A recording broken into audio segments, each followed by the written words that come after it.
بسم اللہ الرحمن الرحیم الحمدللہ ثم الحمدللہ الحمدللہ حمد الشاکرین وبہ نستعین نحمده ونصلی ونسلم علی رسولہ الکریم وخاتم النبیین صلی اللہ علیہ وسلم وعلی آلہ واصحابہ اجمعین اما بعد۔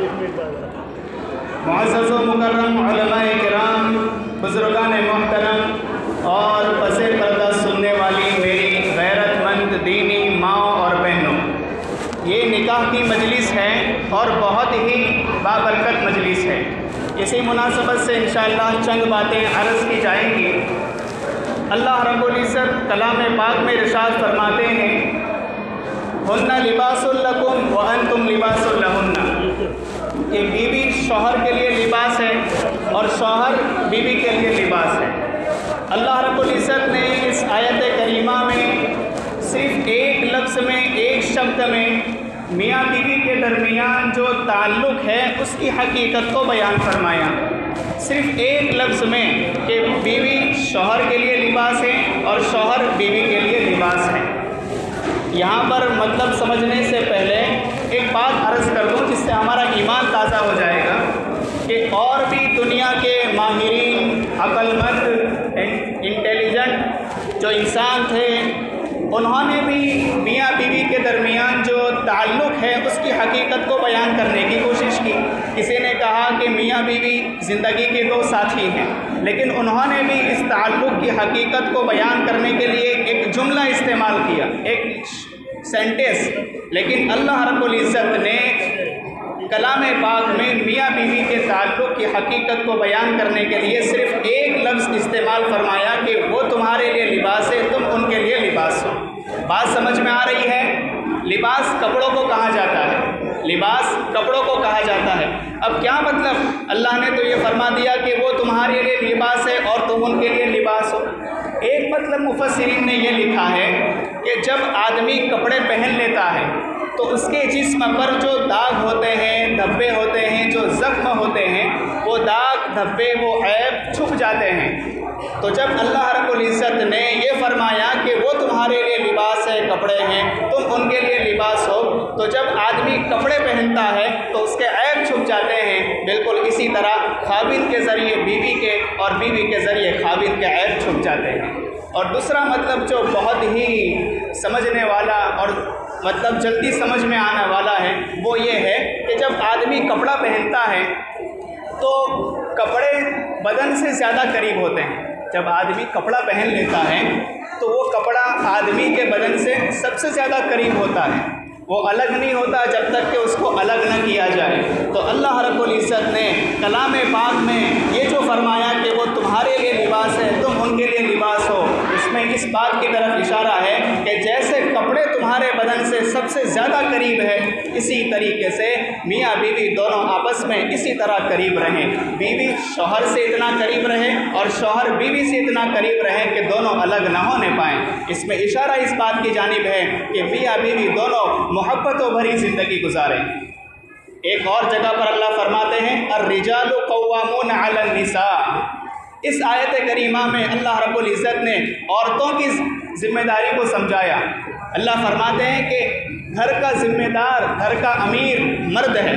الرجال قوامون علی النساء، جیسے آفس ہوتی ہے اس میں کام کرنے والے ہوتے ہیں، ایک مینیجر ہوتا ہے، جیسے آفس ہوتی ہے کام کرنے والے ہوتے ہیں، اس میں ایک آدمی کو مینیجر بنایا جاتا ہے، سب اس کے ہاتھ نیچے کام کرتے ہیں۔ اسی طریقے سے شریعت نے مرد کو گھر کا امیر بنایا ہے۔ اب اگر بیوی اس کی بات مانے گی، اس کے حکموں پر عمل کرے گی تو پھر دیکھیں کیسی زندگی برکتوں والی ہوتی ہے۔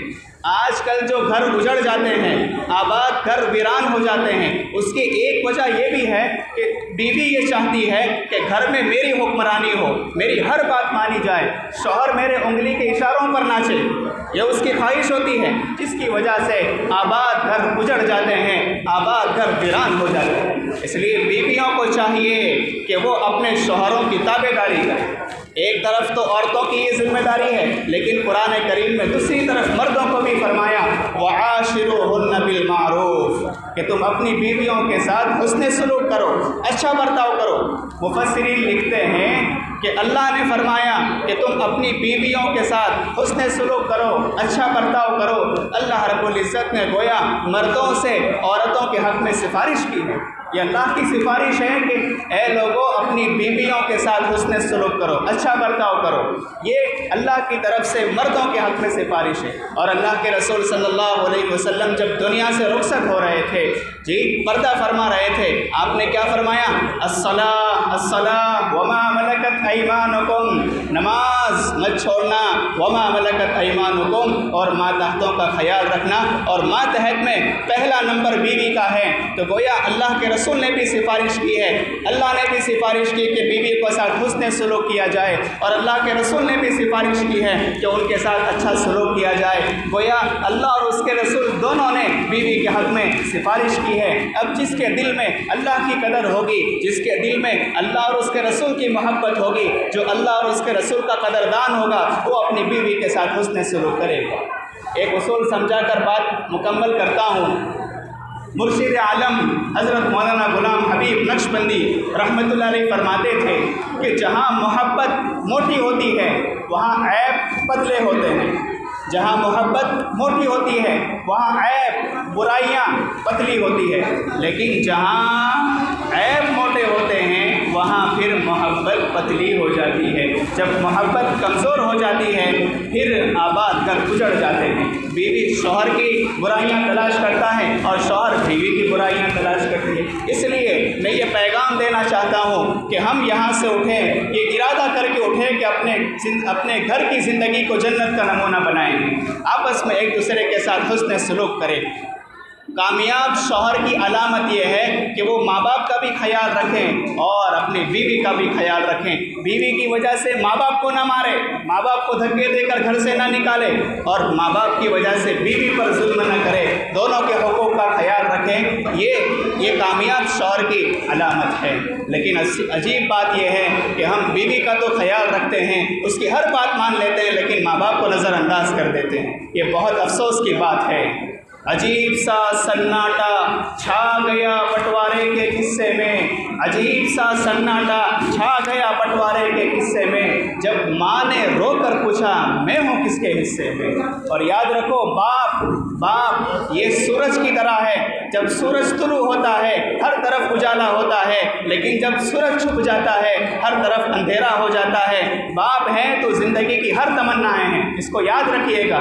اس لیے ایک کامیاب شوہر کی علامت یہ ہے کہ وہ جہاں ماں باپ کا خیال رکھے وہیں بیوی کا بھی خیال رکھے، اور جہاں بیوی کا خیال رکھے وہیں ماں باپ کا بھی خیال رکھے۔ جب اینٹیں جڑتی ہیں تو مکان بنتے ہیں، لیکن جب دل جڑ جاتے ہیں تو یہ مکان آباد ہو جاتے ہیں۔ بہرحال آخر میں ایک حدیث سنا کر بات مکمل کرتا ہوں۔ علامہ شامی رحمۃ اللہ علیہ نے ایک حدیث بیان فرمائی ہے کہ جب کھانے کے بعد پیالہ چاٹ لیا جاتا ہے، جب کھانے کے بعد پیالہ چاٹ لیا جاتا ہے تو وہ پیالہ دعا دیتا ہے۔ کیا دعا دیتا ہے؟ اعتقک اللہ من النار کما اعتقنی من الشیطان، کہ اللہ تجھے جہنم کی آگ سے محفوظ رکھے جیسے تو نے مجھے شیطان سے محفوظ رکھا۔ جب برتن میں کھانا بچ جاتا ہے تو پھر وہ کھانا شیطان کھاتا ہے۔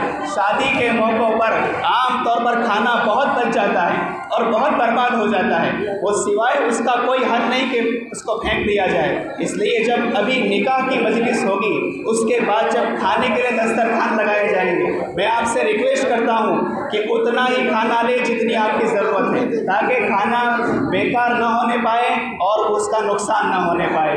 دعا ہے کہ اللہ رب العزت ہم تمام کی گھر کی زندگی کو جنت کا نمونہ بنائیں اور اس ہونے والے نکاح کو خوب خوب قبول فرمائیں، اور اللہ رب العزت نیک صالح اولاد کے پیدا ہونے کا ذریعہ بنائیں۔ آمین۔ وآخر دعوانا ان الحمد للہ رب العالمین۔ السلام علیکم ورحمۃ اللہ وبرکاتہ۔